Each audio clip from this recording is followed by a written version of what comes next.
comunicación con el doctor César Cañete. Te quería también comentar, Gustavo, que Sí. vamos a hablar sobre un tema a raíz de lo que surgió ayer después de la condena a Lilian Zapata Ujú. por el desacato a raíz de que ella no había cumplido una orden judicial en cuanto a un pedido de ADN. Y surgieron varias conjeturas también respecto a eso y también posiciones encontradas. Y por eso también hoy vamos a robarle unos minutos de su tiempo al doctor César Cañete para que nos hable un poco también sobre la autoincriminación y también analizarlo desde la perspectiva también de la figura del desacato. Sí. Buenas tardes, doctor. Un gusto. Buenas tardes, Jessy. Buenas tardes. Buenas tardes a todos los demás conductores del programa. Y Estamos buenas acá tardes a con la Gustavo audiencia. Franco también compartiendo esta tarde. Bueno, Un placer, buenas tardes, doctor. Gustavo, Un también. placer, doctor. ¿Cómo estamos? Mucho gusto. Doctor, te agradecemos desde ya este tiempito con nosotros, y acá también con PDS Radio TV.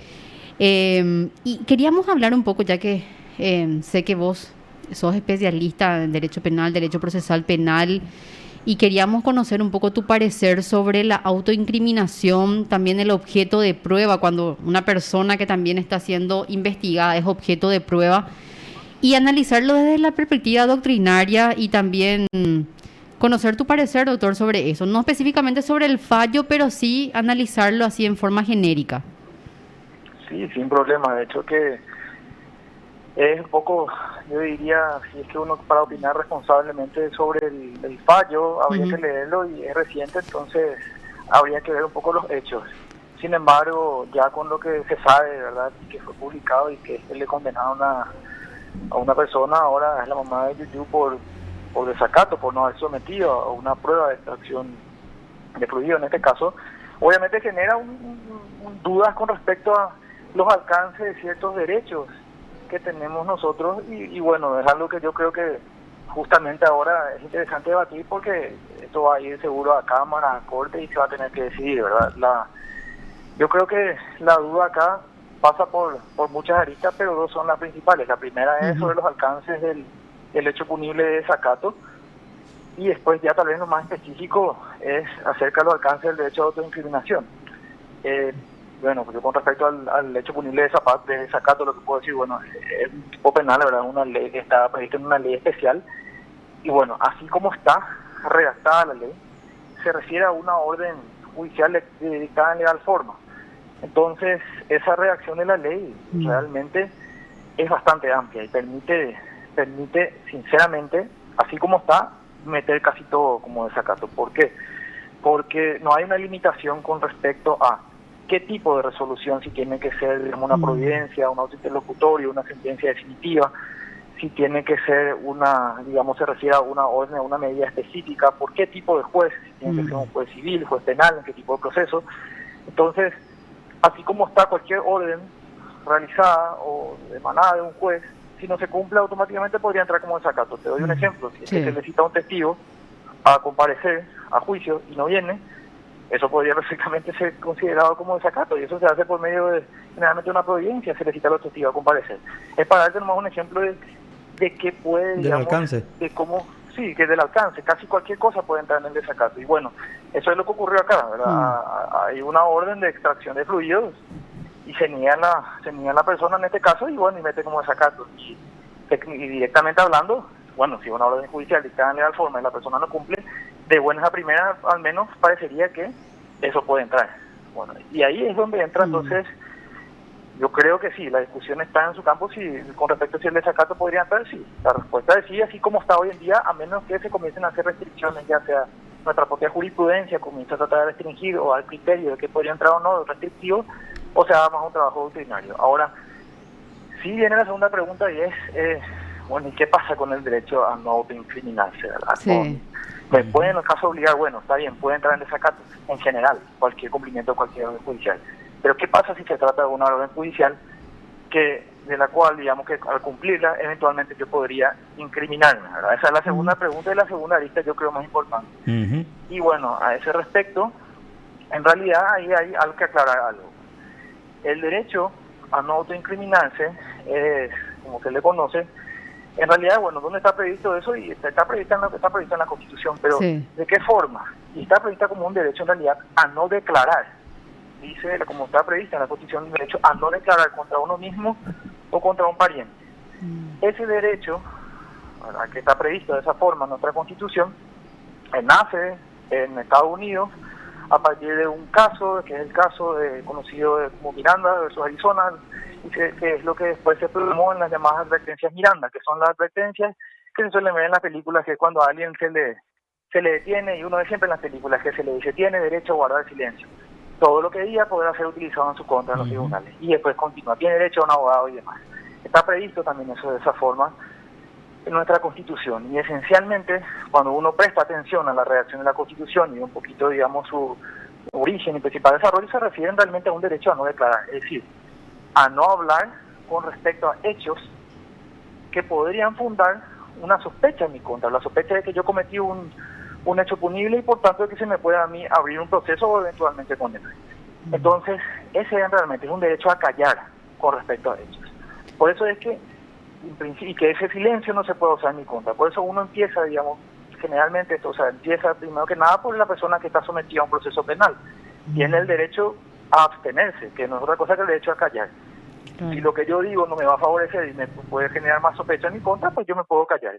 Y eso no puede, por lo menos legalmente, ¿verdad? Por lo menos legalmente no puede ser tomado como una suerte de aceptación de los hechos que se me están atribuyendo, como si antes, digamos, en otro tipo de procesos inquisitivos eventualmente podía ser tomado. Bueno, hoy en día eso es lo que establece este derecho, y es, yo me puedo callar con respecto a hechos que podrían fundar una sospecha en mi contra. Y se extiende, si bien se conoce más con la persona que está imputada o acusada en un proceso penal, en realidad ese derecho es transversal a los demás procesos. Si a mí me citan, por ejemplo, como testigo en un proceso civil, bueno, el testigo en general tiene la obligación legal de comparecer, declarar y decir la verdad, sobre todo aquello cuando sepa y que haya percibido. Entonces tiene esa obligación. Si sabe algo, tiene que decidir, y que uno mienta podría eventualmente incluso entrar como o sea, sería un hecho punible incluso de testimonio falso, que es un crimen que va hasta 10 años, uno de los hechos punibles con pena bastante alta, de los crímenes más importantes de nuestro código. Sin embargo, si por ejemplo uno es citado como testigo y de repente se le hace una pregunta y uno está obligado como testigo a responder todo lo que se le pregunte y decir la verdad lo que sabe, pero si lo que va a decir el testigo en carácter de testigo son hechos que le podrían incriminar, incluso puede callar, ¿verdad? Y eso está, por ejemplo, previsto expresamente en el Código Procesal Civil, entre las reglas que regulan, digamos, la declaración testifical. En el Código Procesal Penal no está, pero por principios generales sería también aplicable. Doctor, justamente aprovechando ya la comunicación contigo, normalmente vemos en algunos procesos penales de que una persona es llamada primeramente en carácter de testigo, tiempo después esa persona es ya imputada. ¿Qué pasaría con esa persona? Porque primeramente la persona viene en calidad de testigo, declara, ¿verdad? Claro, declara sobre los hechos que están siendo investigados y finalmente se lo incrimina, claro, se lo involucra. Y bueno, realmente no hay una disposición que diga específicamente cómo tiene que solucionarse ese caso, porque obviamente una persona puede decir, vamos a digamos, tener buena fe y decir que el fiscal le cita sin saber que la persona puede estar involucrada. Y la persona comienza a declarar, y después, cuando declara, o más adelante surge nuevos hechos, y se da uno cuenta que la declaración al final había sido, esta persona también puede estar involucrada. No dice en ningún lado que se tiene que hacer el código como reaccionar. Lo ideal sería, por eso, que en realidad la declaración la tome el fiscal. Y si en el momento en el cual se da cuenta de que hay sospecha en su contra, pues entonces ahí automáticamente tendría que advertirle de la situación a la persona que está declarando y como advertirle y darle explicarle los derechos que tiene. Que si va a decir algo que le va a incriminar, tiene derecho a callar. En la práctica es muy difícil porque obviamente la persona no puede saber qué es lo que le puede incriminar, qué no y demás, pero bueno, lo ideal sería eso. Y si no ocurre, bueno, mi opinión es que si no ocurre eso, la persona declaró todo, le tomó la asistencia fiscal y más adelante se dan cuenta de esas declaraciones, que esa declaración no tendría que valer, porque fue realizada sin que la persona haya sido advertida en implicancias incriminatorias de su declaración. Totalmente. Pero esa es mi opinión, eso no es algo que esté expresamente previsto en el código. Pero mira, doctor, en muchas ocasiones vemos casos en donde incluso normalmente pasan esas denuncias innominadas, donde el fiscal muchas veces, no sé si por una cuestión de no también analizar correctamente los hechos, llama a testimonial o a veces en vez de llamar a testimonial, llama a indagatoria. Claro. No, y por eso, la idea principal es, toda persona tiene que estar informada de su derecho a callar con respecto a hechos que le pueden incriminar. Y si es que no fue informada y hay una declaración sobre hechos que le pueden incriminar sin saber previamente ese derecho, sin haber sido advertida, entonces esa declaración no tendría que poder ser utilizada en su contra. Distinto es decir, se le advierte a la persona bien que puede callar y la persona declara de igual forma hechos que le pueden incriminar. Ahí ya la situación es distinta. Totalmente. Porque ahí sabía bien que podía callar y pese a eso prefirió hablar. Esa es una situación completa, distinta, quiero decir. Sí. Doctor, hablando un poco también sobre el tema inicial por el cual te llamamos también, en cuanto a la disposición constitucional de que nadie puede declarar en su contra, ¿eso también puede ser extensivo respecto a que nadie puede ser obligado a producir prueba en su contra? Bueno, y ahí está justamente una segunda cuestión. Empezamos viendo que en realidad, en esencia, el derecho a no autoincriminarse es un derecho a no declarar contra uno mismo. Sin embargo, hay interpretaciones, y lo que para mí tiene que quedar sentado es que esa es la forma, digamos, que está prevista en la Constitución y que está prevista en realidad también en el Código Procesal Penal y de su origen. A partir de ahí, sin embargo, hay ya interpretaciones, pues que son interpretaciones, digamos, extensivas que se manejan en el foro. No diría jurisprudencialmente porque jurisprudencia tan detallada realmente es aislada todavía la nuestra al menos, y desarrollo doctrinario también poco. Pero hay interpretaciones que hacen extensivas y que ya entienden que el derecho a no autoincriminarse, si bien está inicialmente previsto solamente como un derecho a no declarar contra uno mismo, ya se extiende más o menos a un derecho a que uno no tiene, digamos, por qué producir o participar en la producción de ninguna prueba en su contra. Y entonces, por ejemplo, digamos, es un proceso en el cual donde se está discutiendo la autenticidad de un documento o, digamos, la veracidad de un documento público y se tiene que hacer un cuerpo de escritura. Entonces, se le cita o se le pide, digamos, al procesado que participe y que realice un cuerpo de escritura y no puede hacer. O se le puede pedir al procesado que, digamos, al procesado que entregue algún objeto y no tiene por qué entregar. Entonces ya comienzan a extender de que el derecho a no autoincriminarse ya se extiende a que no puede luego participar en ningún tipo de producción probatoria. Esa en realidad ya es una interpretación extensiva. ¿Es admisible o no? Y bueno, realmente tendría su lógica. Yo no es mi postura esa, pero existen en el foro personas que entienden el derecho a no autoincriminarse de esa forma y hacen ya una interpretación extensiva.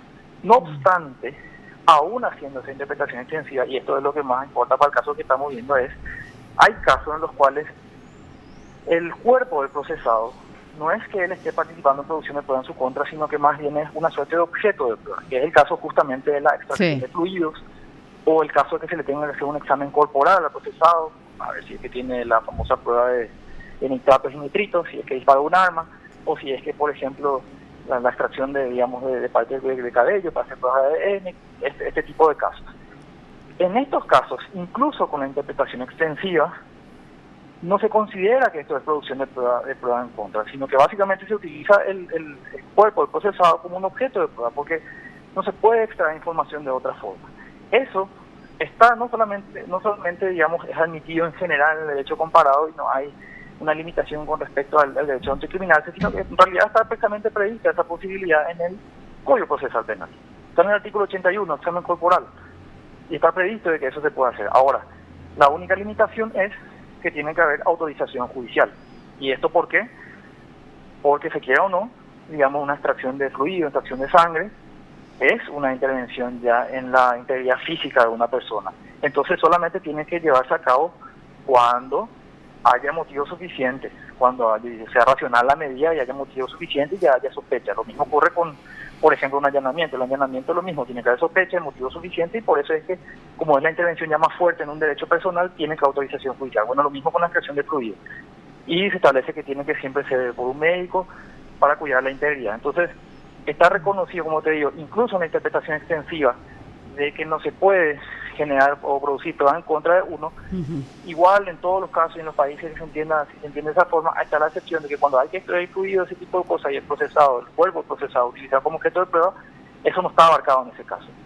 No está abarcado, digamos, y especialmente sería para los casos al cotés. Y eso fue así, entonces por eso entonces no había digamos, más o menos procesos de exposición a peligro, porque nunca basta que la persona se niegue, entonces no se le puede obligar, porque se va a autoincriminar, entonces muere más o menos de ese tipo penal.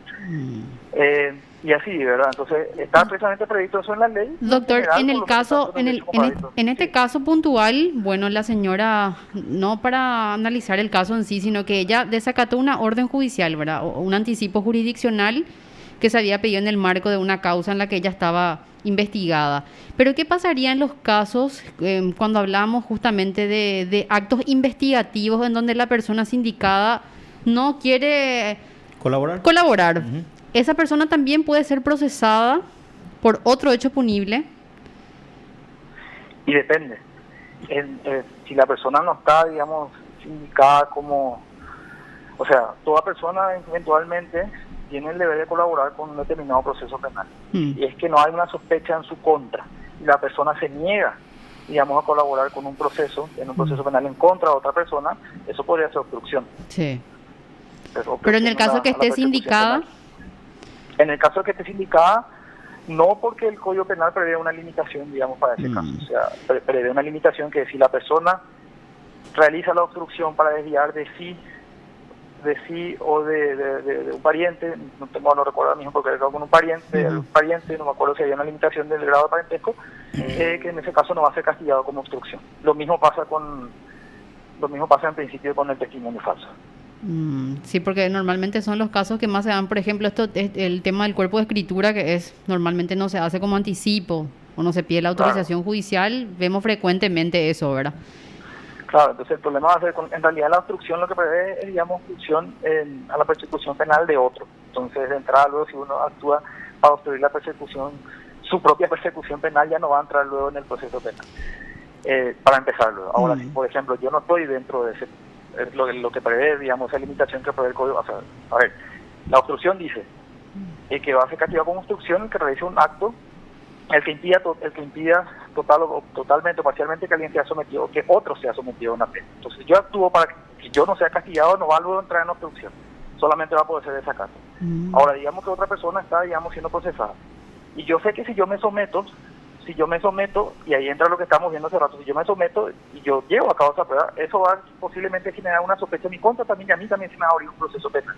Y es ahí donde establece una limitación el código, y dice no, si uno no colabora en el proceso del otro, más básicamente porque eso le podría incriminar, entonces, o que uno quiere llevar una pena para sí mismo, entonces eso no va a ser castigado. Entonces hay una suerte de cierta coherencia en ese sentido, en general, en las disposiciones legales. Pero es ninguna de esas limitaciones hay para el desacato, por eso digo que es como una suerte de comodín, y bueno, es bastante amplio y entra casi todo, y eso es lo que ocurrió acá. Y la verdad que es un tema sumamente interesante, y la verdad que lo extraño también es que la Corte Suprema de Justicia no tiene una posición clara todavía sobre la interpretación que pueda tenerse sobre esa normativa constitucional, ¿verdad? No, todavía. Increíblemente el desacato en realidad se usa muchísimo. Yo sé que se amenaza mucho el cumplimiento de muchas resoluciones, casi todos,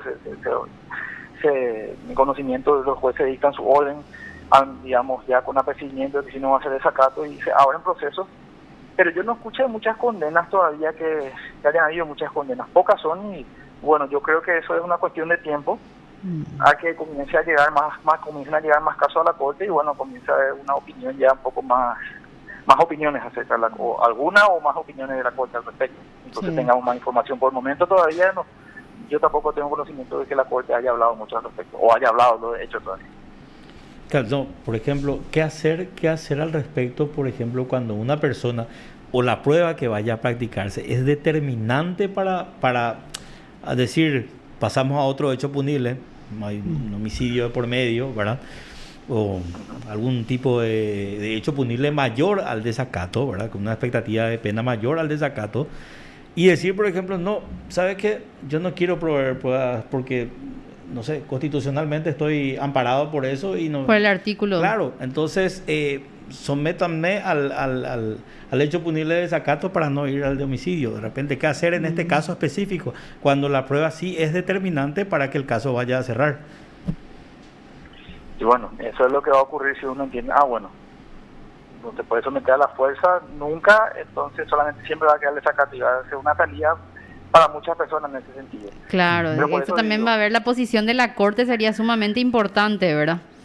sí, por eso digo que es, digamos, que en realidad hay que diferenciar. En realidad, normalmente, o sea, por eso está permitido por el mismo Código Procesal Penal, que no hace otra cosa más que estar acorde con el derecho comparado, en el sentido de que los casos en los cuales se tenga que realizar un examen corporal al imputado, o sea, a la persona que ya está luego sindicada, reconoce esa posibilidad con autorización judicial. El hecho de que se pueda realizar eso es, digamos, un reconocimiento legal de que eso no constituye una prueba una forma de producir prueba en contra, y que está permitido, ¿verdad? El derecho a no determinarse, por eso esencialmente sigue la línea que es el derecho a callar con respecto a hechos que a uno le pueden incriminar. Eso sí. Pero el hecho de que uno no pueda, no sé quién, tenga el derecho a no someterse a ninguna prueba, en realidad eso no está permitido, en realidad eso no es así, eso está permitido por el propio código.